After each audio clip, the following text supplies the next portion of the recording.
திருவள்ளுவரின் வழியில் வாழ்ந்து வாழ்வின் உன்னத நிலையினை அடைய திருக்குறளோடு நாம் என்னும் இந்த நிகழ்விலே இணைந்திருக்கின்ற உங்கள் அனைவருக்கும் முதற்கண் வணக்கம்.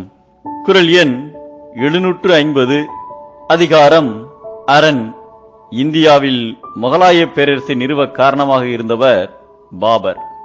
1526ஆம் ஆண்டு டில்லி சுல்தான் இப்ராஹிம் லோடியை முதலாம் பானிபட்டு போரில் வென்று முதலாக இந்தியாவிற்குள் நுழைந்தார்.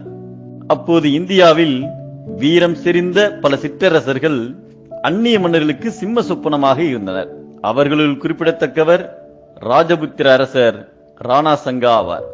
ராணா சங்கா மிகுந்த துணிச்சலும் வீரமும் நிறைந்தவர், யுத்த தந்திரங்கள் நன்கு அறிந்தவர் என்பதால் அவர் சென்ற இடமெல்லாம் வெற்றி வாகை சூடி வந்தார். ராணா சங்கா தனது உடலில் பல விழுப்புண்களை பெற்றவர், ஒரு கண்ணில் பார்வை குறைந்தவராகவும் இருந்தார். இதையறிந்த பாபர், இவ்வளவு குறைபாடுகள் உள்ள ஒருவர் போரில் வெற்றி வாகை சூடுவதற்கு அவரது யுத்த தந்திரங்களும் துணிச்சலுமே அவரது படைபலத்திற்கு காரணமாக இருக்க முடியும் என்பதை உணர்ந்தார். இதனால் ராணா சங்கா மீது போர் தொடுப்பதற்கு முன் அவருடைய படை வீரர்கள் தங்கியிருந்த முகாமை தனது ஒற்றன் மூலம் ரகசியமாக நோட்டமிட்டார் பாபர். அப்பொழுது அந்த முகாமில் இருந்த படை வீரர்கள் தங்களுக்குள் ஒற்றுமையின்றி ஆளுக்கொரு பக்கமாய் முகத்தை திருப்பிக் கொண்டு உணவருந்துவதை ஒற்றர் மூலம் அறிந்தார்.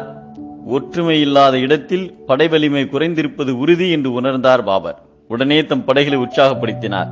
தனது வீரர்களிடம் தைரியமான வார்த்தைகளை பேசினார். வெற்றி நமதே என்று வீர முழக்கமிட்டார்.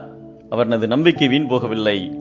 1527ஆம் ஆண்டு நடைபெற்ற கான்வா போரில் பாபர் தனது படைகளுடன் ராணா சங்காவின் பாதுகாப்பு அரண்களை கடந்து சென்று தாக்குதல் நடத்தி ராணா சங்காவை தோல்வியறச் செய்து வெற்றி வாகை சூடினார். எவ்வளவு சிறந்த அரண் இருந்தாலும் உள்ளிருந்து செயல்படும் போர் வீரர்கள் வலிமையற்று இருந்தால் அந்த அரணால் எந்த பயனும் இல்லை என்பதை எனைமாட்சி தாகிய கண்ணும் வினைமாட்சி இல்லார்கண் இல்லது அரண் என்கிறார் நம் தெய்வப்புலவர் திருவள்ளுவர்.